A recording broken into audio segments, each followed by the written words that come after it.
Bonjour, je suis Peyobam et je vous souhaite la bienvenue dans ma Gear Room.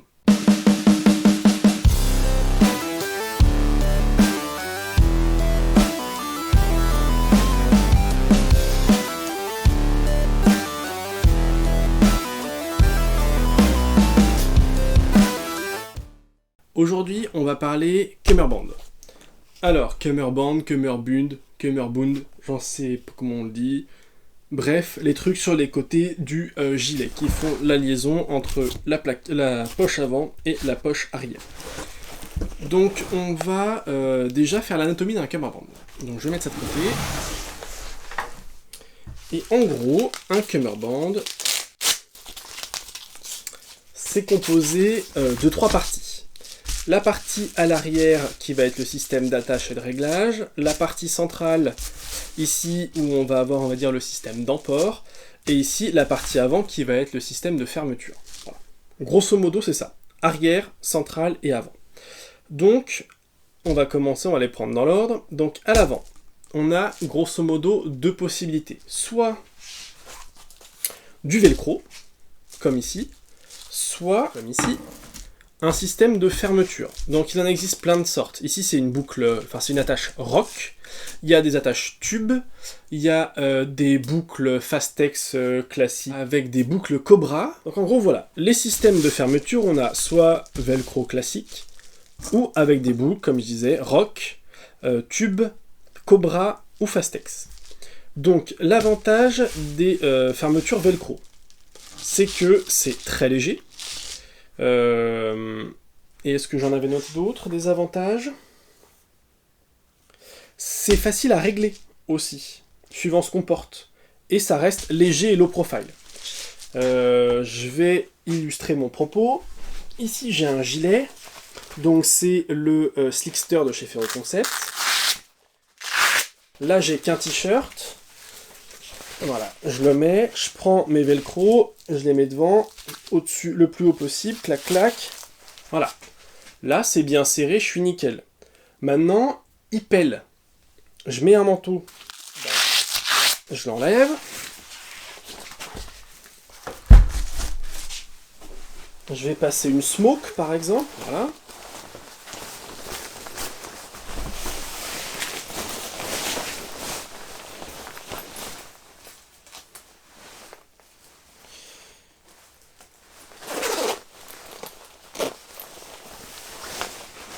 Ok, donc là j'ai ma smoke, je vais reprendre mon gilet. Hop. Je le refous par-dessus, je sors la capuche pour pas être trop emmerdé. Et je le prends, je vais le fermer ici un peu moins serré. Ici un peu moins serré. Et voilà, et ça bougera pas d'un iota. Ça, je peux pas le faire. Enfin, je peux pas le faire. C'est pas adapté pour ce type de boucle-là. Je pourrais, hein, c'est aussi fait pour, ça peut se réadapter, mais on va dire que c'est pas l'utilité première. L'utilité première de ce genre de boucle, c'est de les régler une fois pour un set, une utilisation, avec un t-shirt et une chemise de combat, et voilà. Et après, du coup, c'est réglé pile-poète, au cordeau, et quand vous en avez besoin, vous l'enfilez, vous le fermez, et c'est réglé, voilà. Donc voilà. Ça, c'est pratique. Le seul inconvénient de ce genre de système, c'est qu'en fait, vous mettez ça par-dessus. Voilà. Et le truc, c'est que ça, quand c'est plein, quand vous allez l'ouvrir et vouloir le régler, en fait, vous allez rien voir. Et quand c'est plein de chargeurs, ça monte à moitié comme ça, et puis les chargeurs, ils sont tout... Enfin, ça plie à moitié le truc, enfin voilà. Et en fait, vous voyez rien de ce que vous faites, donc vous savez pas si vous êtes pile bien centré, s'il y en a pas un qui arrive jusque-là et l'autre jusque-là, et que le truc est complètement de traviole. Vous voyez moins de choses, donc c'est, je trouve, un peu moins ergonomique. Mais par contre, ça a l'avantage d'être complètement adaptable, en fonction de ce que vous portez. Donc c'est pour ça qu'on voit pas mal d'Américains utiliser ce genre de système de fermeture, parce que c'est dans leur bagnole toute l'année, et si jamais il y a un pépin, ils l'enfilent, et qu'ils soient en plein été en t-shirt ou torse nu, ou en plein hiver avec sweat, blouson, machin, ils le mettent, ils le ferment, ça tient et roule. Voilà. Donc ça, c'est les avantages. C'est léger, c'est low profile sur les côtés, voilà, il n'y a pas ce système de boucle qui vient prendre de la place, et puis c'est complètement adaptable. Ensuite, on va passer aux inconvénients. bah, c'est difficile d'avoir un réglage optimal. Voilà, là j'ai mis un côté puis l'autre. Bah, je sais pas si celui-là il est pas un peu plus, du coup mon porte-plaque est pas un peu de traviole. Est-ce que je suis bien réglé et que dans une demi-heure, une fois que j'aurai couru, bah, est-ce que ce sera toujours bien réglé ou pas? J'en sais rien. Alors que sur une attache rock, une fois que vous l'avez réglé, vous prenez le temps de le régler, une fois que c'est bien réglé, bah, vous pouvez l'utiliser tout le temps comme ça bougera pas. Qu'est-ce que j'ai d'autre comme inconvénient? Comme je vous disais, c'est difficile de voir ce qu'on fait quand on a le front panel ou le front flap qui est là, hein, on voit rien du tout. Et c'est quand on a par exemple ça qui est velcroté dessus et tout, bah c'est difficile d'avoir une ouverture rapide.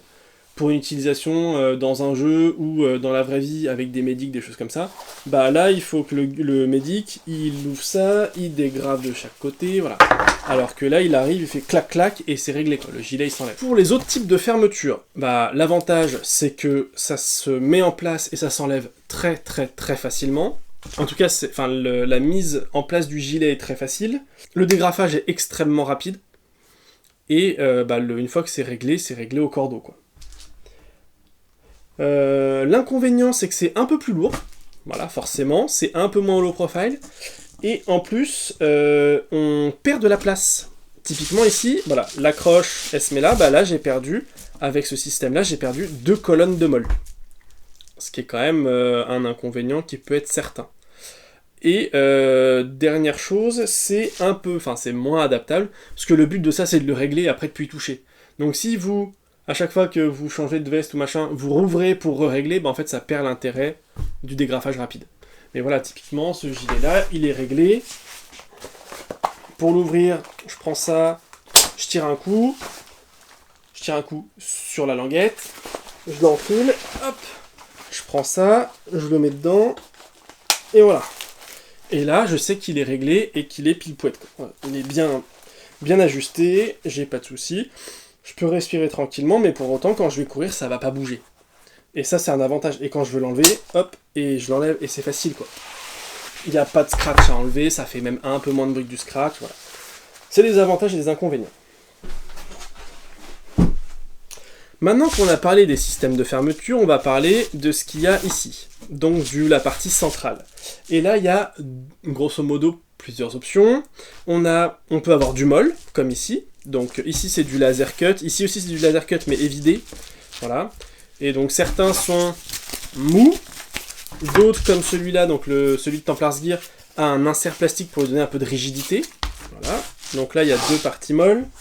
Et les 2 qu'on a vu tout à l'heure, ici, on a un Kemmerband élastique avec insert pour fusil, voilà. Plus ici du laser cut pour pouvoir mettre des poches molles.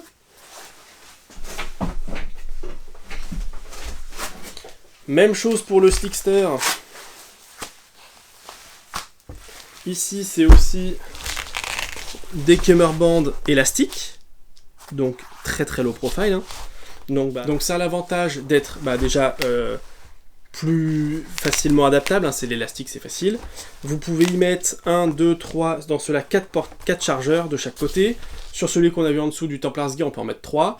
Il y a T-Rex Arms qui a sorti des Kemmerband, mais ils sont pas symétriques. Vous avez ici la place pour mettre un pistolet, ici une poche pour du 5,56, donc un chargeur de fusil d'assaut, et ici une poche un peu plus large, soit pour mettre du 7,62, type SR25, soit pour mettre des poches médiques, enfin des petites trousses médiques qui sont déjà faites.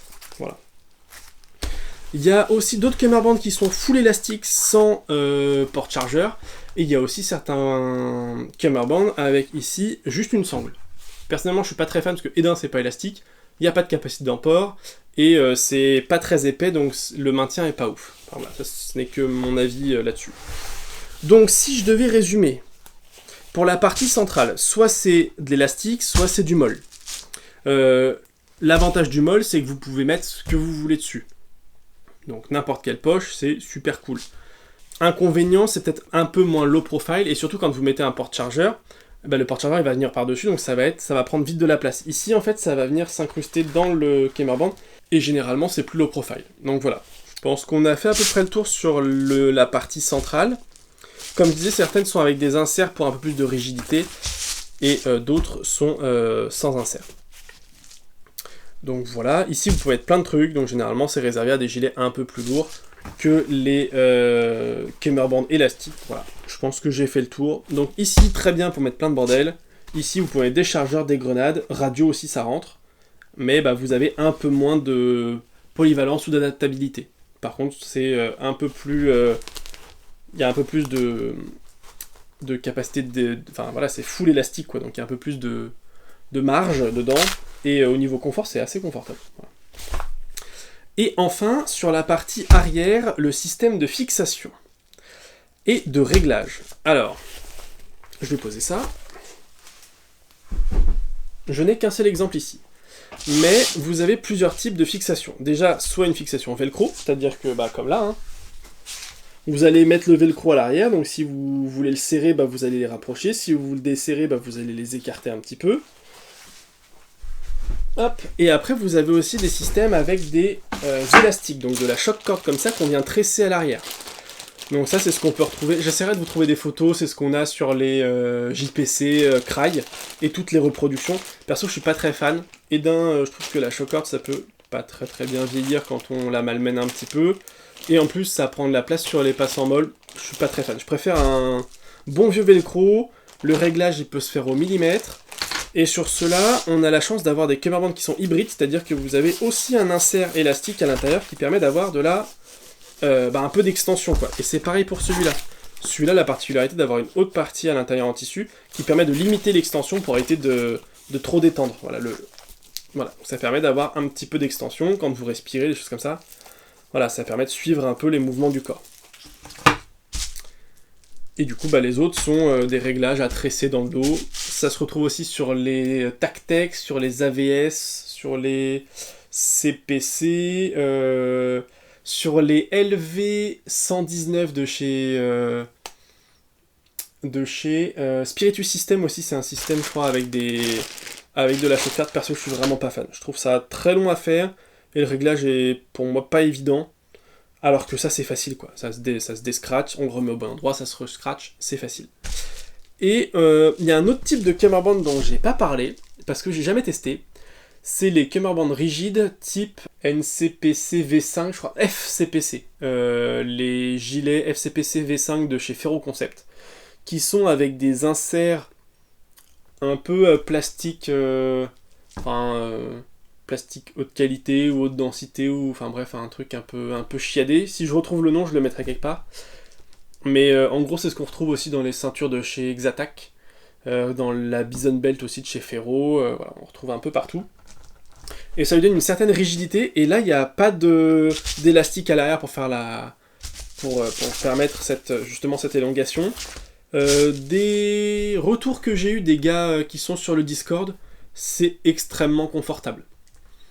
C'est rigide, ça tient bien le poids.